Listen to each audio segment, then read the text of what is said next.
നമസ്കാരം. മലയാളി വാർത്ത ഇൻസൈഡിലേക്ക് സ്വാഗതം. നവീൻ ബാബു മരിച്ച് ഒരു മാസം പിന്നിട്ടിരിക്കുന്നു. ആ കേസിലെ ദുരൂഹതകൾ ഇതുവരെ പുറത്തെത്തുന്നില്ല. ഇപ്പോൾ പുറത്തുവന്ന ഒരു പോലീസ് റിപ്പോർട്ട് അത് കൂടുതൽ ദുരൂഹതകൾ വളർത്തുന്നു. പുലർച്ചെ 5:15 ചെങ്ങന്നൂരിൽ നവീൻ ബാബു ട്രെയിൻ ഇറങ്ങേണ്ടിയിരുന്നത്. റെയിൽവേ സ്റ്റേഷനിൽ അദ്ദേഹത്തെ കാണാതായതോടെ ഭാര്യ മഞ്ജുഷ ADMന്റെ കോൺഫിഡൻഷ്യൽ അസിസ്റ്റന്റിനെ വിളിച്ചു. കോൺഫിഡൻഷ്യൽ അസിസ്റ്റന്റിനെ വിളിക്കുന്നതിന് മുൻപ് റെയിൽവേ പോലീസിനോട് മഞ്ജുഷ സംസാരിച്ചിരുന്നു. റെയിൽവേ പോലീസ് TTയെ വിളിച്ചപ്പോൾ ആ ട്രെയിനിൽ നവീൻ ബാബു യാത്ര ചെയ്തിരുന്നില്ല എന്ന് അദ്ദേഹം പറഞ്ഞു. തുടർന്നാണ് മഞ്ജുഷ ഇക്കാര്യം പറഞ്ഞ് ADMന്റെ കോൺഫിഡൻഷ്യൽ അസിസ്റ്റന്റിനെ വിളിക്കുന്നത്. തുടർന്ന് കോൺഫിഡൻഷ്യൽ അസിസ്റ്റന്റ് ADMന്റെ ഡ്രൈവർ ഷംസുദ്ദീനെ ഫോണിൽ വിളിക്കുന്നു. ഷംസുദ്ദീനെ ഫോണിൽ ബന്ധപ്പെടുമ്പോഴേക്കും സമയം 6 മണിയോടടുത്തിരുന്നു. തുടർന്ന് ഷംസുദ്ദീൻ ADMന്റെ ക്വാർട്ടേഴ്സിലേക്ക് പുറപ്പെട്ടു. 6:15 ഡ്രൈവർ ഷംസുദ്ദീൻ ക്വാർട്ടേഴ്സിന് മുന്നിലെത്തി. അപ്പോൾ മുൻവാതിൽ തുറന്നു കിടക്കുകയായിരുന്നു. മുൻവാതിൽ തുറന്നു കിടക്കുന്നത് കണ്ട് താൻ പരിഭ്രമിച്ചുവെന്നാണ് ഷംസുദ്ദീൻ പറയുന്നത്. തുടർന്ന് അദ്ദേഹം തൊട്ടടുത്തുള്ള ഒരു എഞ്ചിനീയറെ വിളിച്ചു. പിന്നീട് എഞ്ചിനീയറും ഷംസുദ്ദീനും ചേർന്ന് ADMന്റെ ഗൺമാനെ വിളിച്ചു വരുത്തി. അതിനുശേഷം 7 മണിക്കാണ് അവർ ക്വാർട്ടേഴ്സിനുള്ളിൽ പ്രവേശിക്കുന്നത്. ക്വാർട്ടേഴ്സിനുള്ളിൽ ADM നവീൻ ബാബുവിനെ മരിച്ച നിലയിൽ കണ്ടെത്തുന്നു. തുടർന്ന് മറ്റു ചിലർ കൂടി ക്വാർട്ടേഴ്സിലെത്തി. എന്നാൽ ഏറെ ദുരൂഹതകൾ ഉണർത്തുന്നത് മറ്റൊന്നാണ്. ഇവർ പോലീസിനെ വിവരമറിയിക്കുന്നത് രാവിലെ 9 മണിക്ക്. 7 മണിക്കും 9 മണിക്കുമിടയിൽ ആ ക്വാർട്ടേഴ്സിൽ നടന്നതെന്ത്? ഇത്ര ദുരൂഹമായ ഒരു മരണം നടന്നിട്ടും എന്തുകൊണ്ടാണ് പോലീസിനെ വിവരമറിയിക്കാൻ ഇത്രയേറെ വൈകിയത്? ഒടുവിൽ പോലീസ് ക്വാർട്ടേഴ്സിലെത്തിയത് 9:40. ഏറ്റവും വിലപ്പെട്ട 2 മണിക്കൂർ 40 മിനിറ്റാണ് അവിടെ നഷ്ടപ്പെട്ടിരിക്കുന്നത്. ഇതിനകം വിലപ്പെട്ട തെളിവുകൾ പലതും നശിപ്പിക്കപ്പെട്ടു എന്ന സംശയം ഇപ്പോൾ ബലപ്പെടുന്നു. നവീൻ ബാബു ഒരു ആത്മഹത്യാക്കുറിപ്പ് എഴുതിയിരുന്നുവെന്നൊക്കെ ആദ്യം ചിലർ പ്രചരിപ്പിച്ചിരുന്നു. എന്നാൽ ആത്മഹത്യാക്കുറിപ്പോ മറ്റെന്തെങ്കിലും പ്രത്യേക തെളിവുകളോ തങ്ങൾ കണ്ടെത്തിയില്ല എന്നതാണ് പോലീസിന്റെ നിലപാട്. ആ ക്വാർട്ടേഴ്സിൽ ആരൊക്കെ എത്തിയിരുന്നു? ഡ്രൈവർ ഷംസുദ്ദീൻ മറ്റു ചിലരെയൊക്കെ ക്വാർട്ടേഴ്സിലേക്ക് വിളിച്ചു വരുത്തിയെന്നാണ് ഇപ്പോൾ പുറത്തുവരുന്ന വിവരം. അങ്ങനെയെങ്കിൽ വലിയ അട്ടിമറി തന്നെയാണ് അവിടെ നടന്നിരിക്കുന്നത്. ഇക്കാര്യത്തിൽ വിശദമായ മൊഴിയെടുപ്പല്ല, മറിച്ച് ഡ്രൈവർ ഷംസുദ്ദീനെ ചോദ്യം ചെയ്യുകയാണ് ആവശ്യം. പോലീസ് എത്തി ഇൻക്വസ്റ്റ് നടപടികൾ ആരംഭിച്ചത് 10:15. 7 മണിക്ക് മരണപ്പെട്ട നിലയിൽ കാണപ്പെട്ട നവീൻ ബാബുവിൻ്റെ ഇൻക്വസ്റ്റ് നടപടികളിലേക്ക് പോലീസ് കടന്നതുപോലും 10 മണി കഴിഞ്ഞ് 15 മിനിറ്റായപ്പോൾ. വളരെ വൈകിയാണ് വീട്ടുകാരെ വിവരമറിയിച്ചത്. അവർ ചെങ്ങന്നൂരിൽ നിന്നും കണ്ണൂരിലെത്താൻ ഇത്തിരിയേറെ സമയമെടുത്തു. അതിനിടയിൽ തിരക്കിട്ട് പോസ്റ്റ്മോർട്ടവും നടത്തി. കേസ് ആദ്യം അന്വേഷിച്ച ശ്രീജിത്ത് കൊടേരി മാത്രമാണ് ഡ്രൈവറുടെ മൊഴിയെടുത്തത്. പിന്നീട് പ്രത്യേക അന്വേഷണ സംഘത്തെ രൂപീകരിച്ചുവെങ്കിലും അവർ ഡ്രൈവറുടെ മൊഴിയെടുത്തില്ല. ഡ്രൈവറെ ചോദ്യം ചെയ്യാൻ മിനക്കെട്ടില്ല. ഡ്രൈവർക്ക് പിന്നിലും ചില രാഷ്ട്രീയ നേതാക്കളുടെ ഇടപെടലുകളുണ്ട് എന്നതിപ്പോൾ പുറത്തു വരുന്നു. രാവിലെ 7 മണിക്ക് മരിച്ച നിലയിൽ കാണപ്പെട്ട മൃതദേഹം 9:40 പോലീസ് പോലും എത്തിയത്. 10:15 ഇൻക്വസ്റ്റ്. എന്നാൽ പിന്നീട് തിരക്കിട്ട് എന്തിനാണ് പോസ്റ്റ്മോർട്ടം നടപടികളിലേക്ക് കടന്നത്? വീട്ടുകാർ എത്തിയതിനു ശേഷം മാത്രം മതിയായിരുന്നല്ലോ അത്തരം പോസ്റ്റ്മോർട്ടം നടപടികൾ. പരിയാരം മെഡിക്കൽ കോളേജിൽ വെച്ച് പോസ്റ്റ്മോർട്ടം നടക്കുന്നതിലെ അപാകതകൾ ചിലർ ചൂണ്ടിക്കാട്ടിയിരുന്നു. അപ്പോഴേക്കും ഈ വാർത്ത ചാനലുകളിൽ ഫ്ലാഷ് ന്യൂസായി വരികയും പരിയാരം മെഡിക്കൽ കോളേജിൽ വെച്ച് പോസ്റ്റ്മോർട്ടം നടത്തിയാൽ അട്ടിമറികൾക്കുള്ള സാധ്യതയുണ്ട് എന്നും പറഞ്ഞിരുന്നു. മുനീശ്വരൻ കോവിലിനടുത്ത് നവീൻ ബാബു ഇറങ്ങുമ്പോൾ ക്വാർട്ടേഴ്സിന്റെ താക്കോൽ തനിക്ക് കൈമാറിയിരുന്നുവെന്നാണ് ഡ്രൈവർ ഷംസുദ്ദീൻ പറയുന്നത്. പിന്നീട് പോലീസ് പറയുന്നു മറ്റൊരു താക്കോൽ നവീൻ ബാബുവിൻ്റെ കയ്യിലുണ്ടായിരുന്നുവെന്നത്. ഇത് ഒരു അസംഷൻ മാത്രമാണ്. നവീൻ ബാബുവിൻ്റെ കയ്യിൽ അത്തരമൊരു താക്കോൽ ഉണ്ടായിരുന്നു. ഇവിടെ ഒരുപിടി സംശയങ്ങളിപ്പോൾ ഏറെ ശക്തമായി വരുന്നു. രാവിലെ 7 മണിക്കും 9:45 ഇടയിൽ ആ ക്വാർട്ടേഴ്സിൽ സംഭവിച്ചതെന്ത്? നവീൻ ബാബു മരിച്ചത് പുലർച്ചെ 4 മണിക്കും 5 മണിക്കുമിടയിൽ എന്നാണ് പോസ്റ്റ്മോർട്ടം റിപ്പോർട്ട്. അതുവരെ നവീൻ ബാബു എന്തു ചെയ്യുകയായിരുന്നു? പ്രത്യേക അന്വേഷണ സംഘത്തെ സർക്കാർ നിയോഗിച്ചതുപോലും ഒരു CBI അന്വേഷണം ഭയന്നിട്ടായിരുന്നു. അതിന്റെ വിശദാംശങ്ങളും ഇപ്പോൾ പുറത്തു വരുന്നു. നവീൻ ബാബുവിന്റെ അവസാന മണിക്കൂറുകൾ എങ്ങനെയായിരുന്നുവെന്ന ചോദ്യത്തിന് ഇപ്പോഴും ഉത്തരമില്ല. അത് കണ്ടെത്തുകയല്ലേ പോലീസ് സംഘത്തിന്റെ ആദ്യ ദൗത്യം. നവീൻ ബാബുവിന്റെ മരണം നടന്ന മണിക്കൂറുകൾക്കുള്ളിൽ CPMും സർക്കാരുമൊക്കെ നവീൻ ബാബുവിന്റെ കുടുംബത്തിന് ചില വാക്കുകൾ നൽകി. തങ്ങൾ കുടുംബത്തിനൊപ്പമെന്നായിരുന്നു പാർട്ടിയുടെ പ്രഖ്യാപനം. ഇത് അക്ഷരാർത്ഥത്തിൽ ആ കുടുംബത്തെ ചതിക്കുക തന്നെയായിരുന്നു. അതുകൊണ്ട് തന്നെ തുടക്കം മുതൽ കുടുംബത്തെ ഇതൊരു ആത്മഹത്യയാണ് എന്ന് വിശ്വസിപ്പിക്കാൻ ഗൂഢമായ ആസൂത്രിത ശ്രമങ്ങൾ നടന്നു. പെട്രോൾ പമ്പുമായി ബന്ധപ്പെട്ട ബിനാമി ഇടപാടുകളിലേക്ക് എന്തുകൊണ്ട് അന്വേഷണ സംഘം തിരിഞ്ഞില്ല? ഇതിനിടയിൽ വിജിലൻസ് ഓഫീസിനു മുന്നിൽ നവീൻ ബാബു എത്തി എന്ന് CCTV പ്രചരിപ്പിച്ചതിന് പിന്നിലും ചില ആസൂത്രിത ഗൂഢാലോചനയുണ്ടായിരുന്നു. വിജിലൻസ് CA ആയിരുന്ന ഉദ്യോഗസ്ഥനെ മറ്റ് ചില ആരോപണങ്ങളെ തുടർന്ന് ഇക്കഴിഞ്ഞ ദിവസം ആ സ്ഥാനത്ത് നിന്ന് മാറ്റി. തുടർന്നാണ് വിജിലൻസുമായി ബന്ധപ്പെട്ട ഒട്ടനവധി ആരോപണങ്ങൾ ഇപ്പോൾ ഉയർന്നു വരുന്നത്. വിജിലൻസിന്റെ CAയും ദിവ്യയും തമ്മിൽ ചില ബന്ധങ്ങളുണ്ടായിരുന്നുവെന്ന് തെളിയിക്കുന്ന വിവരങ്ങളും ഇപ്പോൾ പുറത്തുവരുന്നു. ജില്ലാ പഞ്ചായത്തിൽ നിന്ന് ഒട്ടനവധി കരാറുകൾ നേടിയിരുന്ന ഒരു കമ്പനി, ആ കമ്പനി PP ദിവ്യയുടെ ബിനാമി കമ്പനിയാണ് എന്ന് ചിലർ ആരോപണമുന്നയിക്കുന്നു. ആ കമ്പനിയുടെ മുഖ്യ പങ്കാളിത്തം ആരോപണ വിധേയനായ ഈ CAയുടെ സഹോദരനിൽ തന്നെ. നവീൻ മരണത്തിലേക്ക് പോയ വഴി ഒരു തരത്തിലും തെളിയിക്കപ്പെടരുത് എന്ന അന്വേഷണ സംഘം നിശ്ചയിച്ചുറപ്പിച്ചതുപോലെയാണ് ഇപ്പോൾ അവരുടെ നീക്കങ്ങൾ. യാത്രയയപ്പിന് ശേഷം നവീൻ ബാബു ആരെയൊക്കെ ഫോണിൽ ബന്ധപ്പെട്ടു. മുനീശ്വരൻ കോവിലിന് മുന്നിലിറങ്ങിയ നവീൻ ബാബു പിന്നീട് എങ്ങനെയാണ് ക്വാർട്ടേഴ്സിലെത്തിയത്? ക്വാർട്ടേഴ്സിലെത്തിയ നവീൻ ബാബു പിന്നീട് തിരിച്ച് റെയിൽവേ സ്റ്റേഷനിലെത്തി എന്ന കഥ എന്തിനാണ് പോലീസ് പ്രചരിപ്പിച്ചത്? ഒരു ഓട്ടോറിക്ഷയിലാണ് ക്വാർട്ടേഴ്സിലെത്തിയത് എന്ന് പോലീസ് തന്നെ ആദ്യം പറഞ്ഞിരുന്നു. അങ്ങനെയെങ്കിൽ ആ ഓട്ടോറിക്ഷ ഡ്രൈവറുടെ മൊഴി എന്തുകൊണ്ട് ആ ഓട്ടോറിക്ഷ ഡ്രൈവറെ കണ്ടെത്തി മൊഴി രേഖപ്പെടുത്തിയില്ല പോലീസ്? ADM റെയിൽവേ സ്റ്റേഷനിലെത്തി എന്നതിന് തെളിവുണ്ടെന്നും CCTV ദൃശ്യങ്ങളിൽ അത് വ്യക്തമാണെന്നും ഒരു മാധ്യമത്തിലൂടെ എന്തിന് പോലീസ് ആ കഥകൾ ആദ്യം പ്രചരിപ്പിച്ചു? പ്ലാറ്റ്ഫോമിലൂടെ അലഞ്ഞു തിരിഞ്ഞ് നടക്കുന്ന നവീൻ ബാബുവിന്റെ ദൃശ്യങ്ങൾ CCTVയിലുണ്ട് എന്ന് ബോധപൂർവം എന്തിനാണ് പ്രചരിപ്പിച്ചത്? കോടികൾ ചെലവുള്ള ഒരു പെട്രോൾ പമ്പ് നടത്താൻ പ്രശാന്തന് കഴിയില്ല എന്ന് വ്യക്തമായിരിക്കെ പ്രശാന്തന് പിന്നിലുള്ള ബിനാമി ആര് എന്നതിനെക്കുറിച്ച് എന്തുകൊണ്ട് പോലീസ് അന്വേഷണം നടത്തിയില്ല?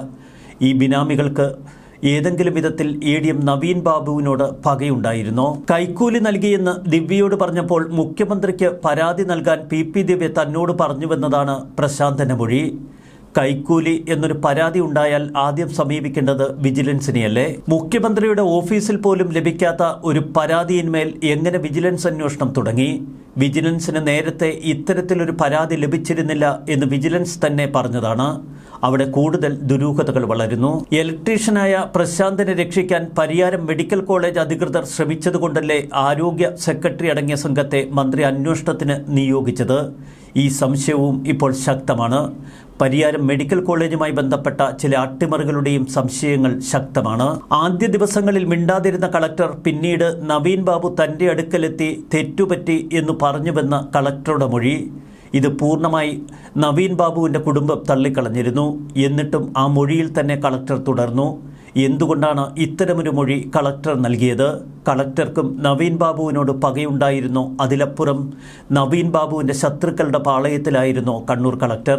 പ്രത്യേക അന്വേഷണ സംഘം എന്തുകൊണ്ട് നേരത്തെ കളക്ടറുടെ വിശദമായ മൊഴി രേഖപ്പെടുത്തിയില്ല? എന്തുകൊണ്ട് കളക്ട്രേറ്റിലെ CCTV ദൃശ്യങ്ങൾ കൃത്യമായി അന്വേഷണ സംഘം പരിശോധിച്ചില്ല? ഉപതെരഞ്ഞെടുപ്പ് പൂർത്തിയാവുകയും മാധ്യമങ്ങൾ ഈ കേസിൽ നിന്ന് തങ്ങളുടെ ശ്രദ്ധ തിരിക്കുകയും ചെയ്താൽ ഒരുപക്ഷെ ഈ കേസ് അട്ടിമറിക്കപ്പെടും. ഒരു CBI അന്വേഷണത്തിന് കുടുംബത്തെ നിർബന്ധിക്കുകയാണ് കേരളത്തിന്റെ പൊതുസമൂഹ മനസ്സ്.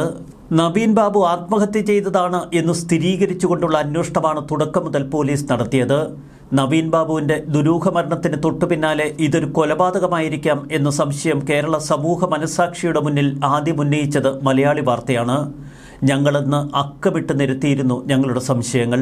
എന്നാൽ നവീൻ ബാബുവിന്റെ മരണം ആത്മഹത്യയാണ് എന്നുറപ്പിക്കുന്ന തരത്തിൽ പോലീസ് തുടക്കം മുതൽ ചില നീക്കങ്ങൾ നടത്തി. ആസൂത്രിതമായി മാധ്യമങ്ങൾക്ക് അത്തരത്തിൽ വാർത്തകൾ ചോർത്തി നൽകി. ഇതിന്റെ പ്രതിഫലനം നവീൻ ബാബുവിന്റെ കുടുംബത്തിലും പ്രകടമായിരുന്നു.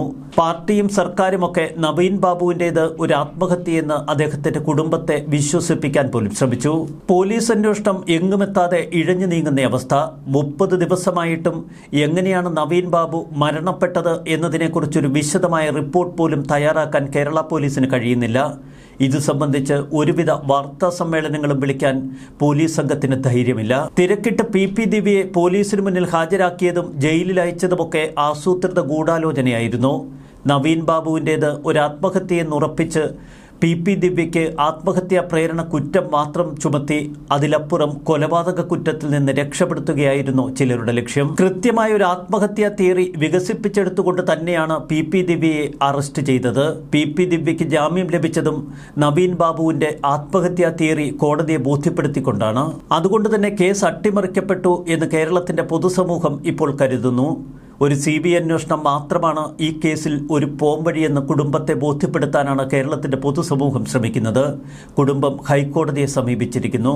നവീൻ ബാബു എന്ന കളക്ട്രേറ്റിൽ നിന്ന് സ്വന്തം ക്വാർട്ടേഴ്സിലെത്തിയ വഴികൾ ഇതുവരെ തെളിയിച്ചെടുക്കാൻ പോലീസിന് കഴിഞ്ഞില്ല എന്നത് പോലീസിന്റെ പരാജയമല്ല, മറിച്ച് ബോധപൂർവമായ അട്ടിമറി തന്നെയാണ്. കളക്ട്രേറ്റിൽ നിന്നും ഡ്രൈവർ ഷംസുദ്ദീൻ നവീൻ ബാബുവിനെ മുനീശ്വരൻ കോവിലിന് മുന്നിൽ ഇറക്കിവിട്ടപ്പോൾ അന്ന് നവീൻ ബാബു തന്നോട് പറഞ്ഞത് കാസർഗോഡ് നിന്ന് ഒരു സുഹൃത്ത് അവിടെ എത്താനുണ്ടെന്നാണ് ഷംസുദ്ദീന്റെ ആദ്യ മൊഴി. നേരെ ക്വാർട്ടേഴ്സിലേക്കായിരുന്നു നവീൻ ബാബു പോകാൻ ഉദ്ദേശിച്ചിരുന്നത് എങ്കിൽ ഷംസുദ്ദീനോട് തന്നെ ക്വാർട്ടേഴ്സിൽ ഇറക്കിവിടാൻ ആവശ്യപ്പെട്ടാൽ മതിയായിരുന്നല്ലോ.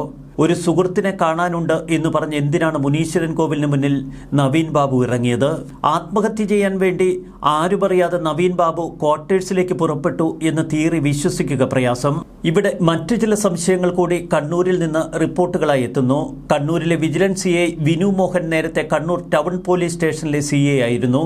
CPMന്റെ മനസാക്ഷി സൂക്ഷിപ്പുകാരനാണ് ഈ ഉദ്യോഗസ്ഥൻ. വിനു മോഹനെ വിജിലൻസിലേക്ക് മാറ്റിയതിന് പിന്നിൽ മറ്റു ചില ലക്ഷ്യങ്ങൾ രാഷ്ട്രീയ നേതാക്കൾക്കുണ്ടായിരുന്നു എന്നതാണ് മുഖ്യ ആരോപണം. പാർട്ടിക്ക് വേണ്ടപ്പെട്ട ഉദ്യോഗസ്ഥനായതുകൊണ്ട് തന്നെ ചുഴലി വില്ലേജിലെ വലിയ ഭൂമി ഇടപാടിനെക്കുറിച്ചുള്ള അന്വേഷണം ഒരു വിവരാവകാശ പ്രവർത്തകന്റെ മുൻകൈയിൽ നടന്നു വന്നപ്പോൾ കൃത്യമായ തീരുമാനം എടുക്കേണ്ടതുണ്ട് പാർട്ടിക്ക്. ചുഴലി വില്ലേജിലെ ഏകദേശം 1000 ഏക്കറോളം സർക്കാർ ഭൂമി CPMലെ ചില നേതാക്കളും പ്രവർത്തകരും തന്നെയാണ് കൈവശപ്പെടുത്തിയത്.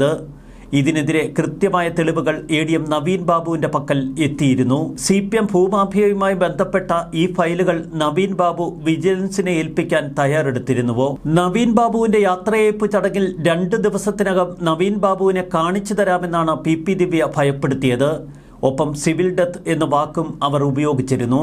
അതുകൊണ്ട് തന്നെ വിജിലൻസ് ഓഫീസിൽ പ്രശാന്തനെത്തി എന്ന CCTV ദൃശ്യങ്ങൾ ബോധപൂർവം ചിലർ പ്രചരിപ്പിച്ചതാണ് എന്ന് വ്യക്തം. ദൃശ്യം സിനിമാ മോഡൽ തെളിവുകൾ ഉണ്ടാക്കുകയായിരുന്നു ഈ ഗൂഢസംഘത്തിന്റെ നീക്കം. ഇതൊന്നും പൊളിച്ചെടുക്കാൻ പോലീസ് അന്വേഷണ സംഘത്തിന് കഴിഞ്ഞില്ല. ഇനിയാണ് മറ്റൊരു പ്രമാദമായ സംശയം. വിനു മോഹന്റെ സഹോദരൻ ഡയറക്ടറായ ഒരു കമ്പനിയാണ് കണ്ണൂർ ജില്ലാ പഞ്ചായത്തിൽ അനേകം കരാർ ജോലികൾ നേടിയിരിക്കുന്നത്. ഇത് PP ദിവ്യയുടെ ബിനാമി കമ്പനിയാണ് എന്ന ആരോപണം നേരത്തെ മുതൽ ഉയർന്നിരുന്നു. തുടക്കത്തിൽ ഈ കേസ് അന്വേഷിച്ച കണ്ണൂർ CI ശ്രീജിത്ത് കൊടേരിയെക്കുറിച്ച് ഒട്ടനവധി ആരോപണങ്ങൾ നേരത്തെ തന്നെ ഉയർന്നിരുന്നു. കണ്ണൂരിലെ CPMന്റെ മനസാക്ഷി സൂക്ഷിപ്പുകാരനാണ് ഈ ഉദ്യോഗസ്ഥൻ. തുടക്കത്തിൽ ഈ കേസ് അന്വേഷണം അട്ടിമറിച്ചതിന് പിന്നിൽ പോലീസ് ഉദ്യോഗസ്ഥരുടെ വ്യക്തമായ നീക്കങ്ങളുണ്ട് എന്നർത്ഥം. 1 ലക്ഷം രൂപ കൈക്കൂലി കൊടുക്കാൻ താൻ സ്വർണം പണയം വെച്ചുവെന്ന് പറയുന്ന പ്രശാന്തൻ പിന്നെ എങ്ങനെയാണ് ഒരു പെട്രോൾ പമ്പ് സ്വന്തമായി പണം മുടക്കി തുടങ്ങുന്നത്? ഏകദേശം 3.5 കോടി രൂപയോളം ഇതിന് വേണം. ബിനാമി ഇടപാടുകളിലേക്ക് അന്വേഷണം കടക്കരുത് എന്ന് നിശ്ചയിച്ചുറപ്പിച്ചാണ് രാഷ്ട്രീയ നേതൃത്വവും ഭരണകൂടവുമൊക്കെ അന്വേഷണ സംഘത്തിന് രൂപം കൊടുത്തത്. ഈ കേസ് CBI ഏറ്റെടുത്താൽ എല്ലാവരും അടപടലം വീഴുമെന്ന് സർക്കാരിന് ഉറപ്പുണ്ട്. നവീൻ ബാബുവിന്റെ കോഡ് ലിസ്റ്റ് കാട്ടി കുടുംബത്തെ ഭയപ്പെടുത്താൻ ശ്രമിച്ചതെന്തിന്? നവീൻ ബാബുവിനെ വിളിച്ച ചില ഫോൺ കോളുകൾ ആരുടേതെന്ന് അന്വേഷിക്കുകയായിരുന്നു തങ്ങളുടെ ദൗത്യമെന്ന് പോലീസ് സംഘം വിശദീകരിക്കുന്നു. എന്നാൽ അതിനു പിന്നിലും ഒട്ടനവധി സംശയങ്ങൾ ഉയർത്തുകയാണ് നവീൻ ബാബുവിന്റെ കുടുംബം. നവീൻ ബാബുവിനെ ഒരു അഴിമതിക്കാരനായി കുറ്റക്കാരനാക്കി ചിത്രീകരിച്ചുകൊണ്ട് ഈ കേസ് അന്വേഷണം അട്ടിമറിക്കാൻ ബോധപൂർവമായ ശ്രമം നടക്കുന്നു എന്നർത്ഥം. ആദ്യം അവർ തെളിവുകൾ തേച്ചുമായ്ച്ചു കളഞ്ഞു. ഒടുവിൽ കേസ് തന്നെ പൂർണ്ണമായും അട്ടിമറിക്കാനുള്ള ശ്രമമാണ്. CBI എത്താതിരിക്കാനുള്ള സർവ്വതന്ത്രങ്ങളും അതുകൊണ്ട് തന്നെ ഭരണകൂടം പയറ്റും. ഈ കേസ് നിഷ്പക്ഷമായി അന്വേഷിച്ച് തെളിയിക്കണം എന്ന ആത്മാർത്ഥതയുണ്ടെങ്കിൽ കേരളത്തിലെ എല്ലാ രാഷ്ട്രീയ നേതാക്കളും തങ്ങളുടെ അഭിപ്രായം ഉച്ചത്തിൽ തുറന്നു പറയണം. മാധ്യമങ്ങളും ഈ ഉദ്യമത്തിൽ നിന്ന് പിൻവാങ്ങരുത്. ന്യൂസ് ഡെസ്ക് മലയാളി വാർത്ത ഇൻസൈറ്റ്.